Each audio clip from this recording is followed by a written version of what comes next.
Hi, I'm Jason Jones with Smoking Horse Racing. This is our turn-by-turn track guide to the Daytona International Speedway Road Course. This is an amazing facility to drive and a fairly easy track to learn, but it is also a very easy track to overdrive. So hopefully this video will be informative and teach you a few things to do as well as a few things we learned not to do.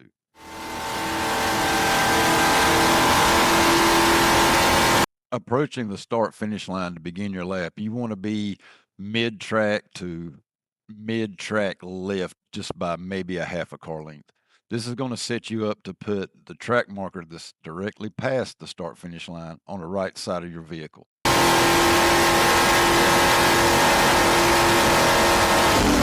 Once you get to the track marker that's directly past the finish line, you'll want to begin your braking for turn one. As you begin your braking going into turn one, you want to use a very light braking, keeping your car balanced and under control until you ease it into the flat that's below the double yellow line.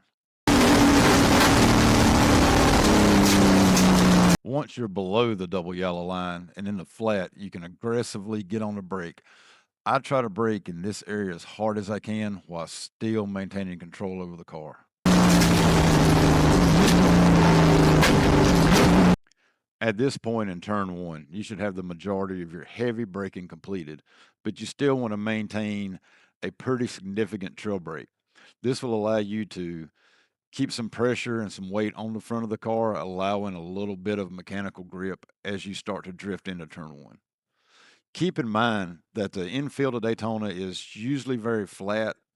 Daytona Road Course does not get used a lot compared to other road courses. Therefore, it will not have a lot of rubber built up on it.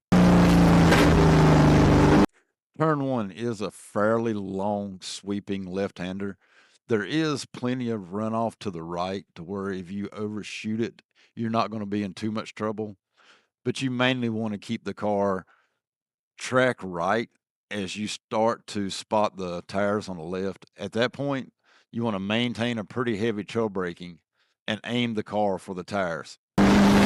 Once you're parallel with a tire barrier, you should be using a little maintenance throttle to help keep the balance of the car correct while you aim for the apex. Turn one is a late apex turn, but once reaching it, you should be able to go back to almost full throttle.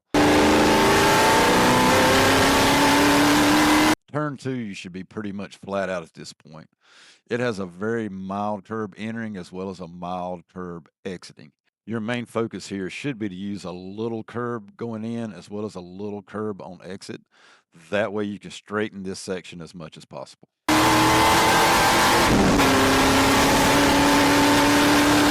Turn three is one of the most challenging corners on the track. It is also one of the corners that is very, very easy to overdrive. As you approach turn three, you want to position your car track left. I try to have the car completely track left by the dotted lines at the end of the blend line of pit road. There are not a lot of visual markers for the brake zone of this corner. What I try to do is use the last dot of the blend line to start a very heavy braking. Turn three is also a very late apex corner.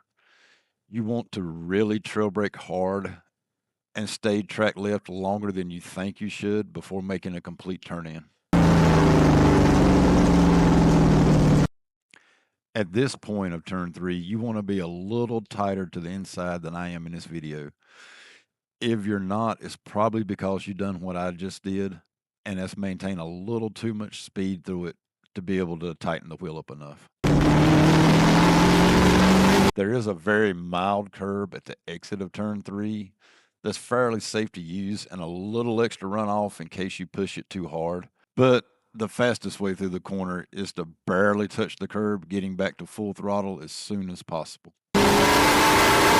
Use as much track left here as needed to maintain full throttle. The exit of turn three is going to set you up to go into turn four. A clean exit here is going to determine how much speed you carry through turn four, and is also going to determine, based on how your car handles, how to approach turn four.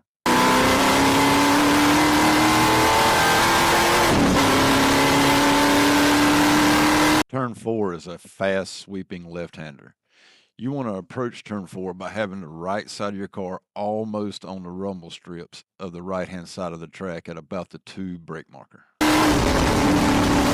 Depending on the type of car you're driving, you may have to slightly brake or at least lift going into turn 4.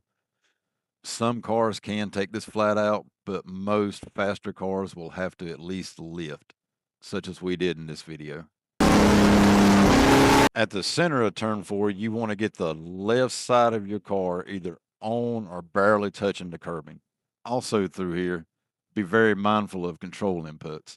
Most cars are on edge because this is a very fast sweeping corner, so the least amount of improper control input could cause for a very bad day.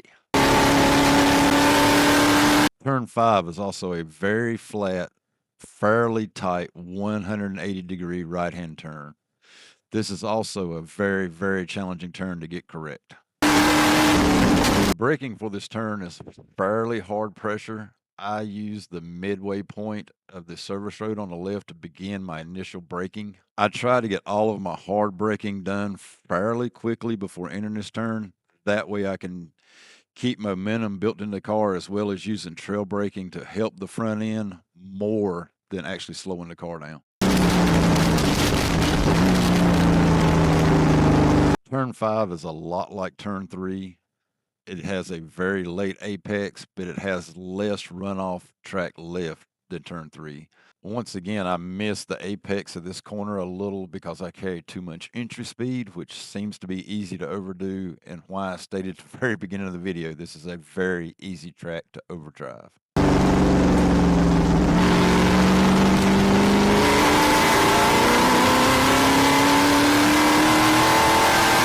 Approaching turn 6, you want to start blending track right to prepare for the corner. Keep in mind the entry to this corner is pretty much considered a throwaway entry. What matters most about turn 6 is your exit, because it will determine your top speed going down the backstretch towards the bus stop. Where the concrete meets the track surface before this corner makes a very good brake marker to enter this corner. You want to start your braking here fairly aggressive, but let it trail off pretty quickly, keeping the car under balance. Like I said, keep in mind the entry of this corner is not as important as the exit. Turn 6 is a fairly standard mid-apex corner. You want to barely touch the curbing with the left side of your car, always keeping in mind that corner exit is what counts here.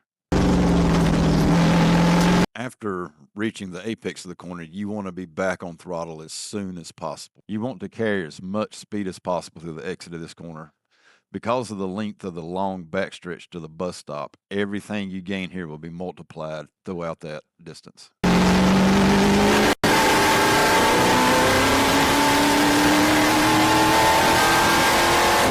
Now that you've exited turn 6 and are up on the banking of the backstretch, you want to stay off the double yellow a little bit, because the transition from the banking to the flat will really upset a car in a hurry.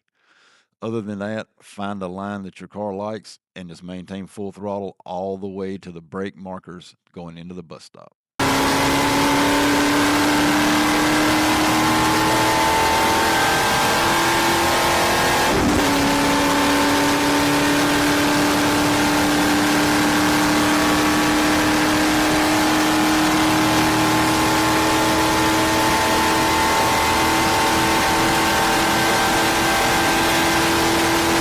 Now for the bus stop. The bus stop is probably the single most challenging section of this track, easily comparable to turn 3 in difficulty, but what you can gain out of it by doing it correctly will add seconds to your lap time. The brake markers for the bus stop are on the chain link fence track right, so you have to look up as well as looking straight ahead to keep your eye on the bus stop entry. On your first few laps, I would highly recommend starting to brake at the 3 to 3.5 to get used to the entry speed going into the bus stop. The bus stop, though, can carry quite a bit more speed as you get used to it. The further along throughout your day, don't be surprised if you're braking at the 1.5 to 2. The 2 being a very common brake mark to get into the bus stop. As I stated, you can carry more speed once you get comfortable going into it, but don't push it early. Work your way into this one. As you set up for entry into the bus stop, you want to be track center. Track left narrows it up a little too much, but track right makes it to where you're having to put too much wheel in. There are two very distinct curbings on the entry and exit of the bus stop. The first section of this curbing is very mild, and you should be using it on entry and exit. Just be aware, if you go over that curb, the curbing behind it is very aggressive and will either upset a car or a lot of times could possibly do damage. Just be aware of it. Upon entering the bus stop, you want your tires barely brushing the curbing that's track left. This will set you up to make a pretty good entry into the little short shoot straight that is the center of the bus stop.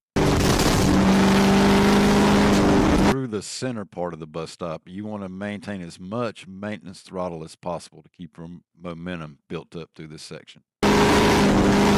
The curbing for the exit of the bus stop is pretty much similar to the curbing at the entry. Ideally, you want to get your right tires barely touching the curbing on the right, getting your wheel back straight as possible so your left tires barely touch the curbing on the left on complete exit. Keep in mind, just as with the entry into the bus stop, the beginning curbing is very forgiving, but jumping it is a pretty bad idea because the aggressive curbing on the other side will either upset your car or could, like I said, possibly cause damage. Corner exit is extremely important through the bus stop.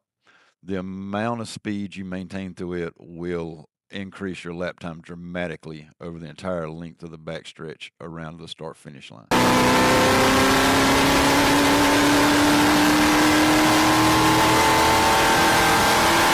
From here out, the rest of the lap is pretty much full throttle.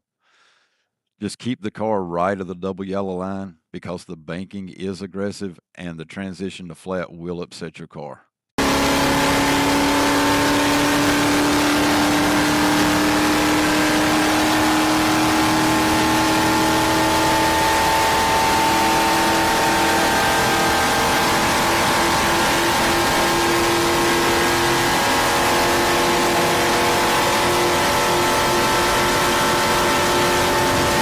And that's a full lap around the Daytona International Speedway Road Course. If you like this guide or found it entertaining, please subscribe to the channel. We look forward to being able to produce some more videos like this in the future. Thanks for viewing, and now enjoy a full lap unedited around the track.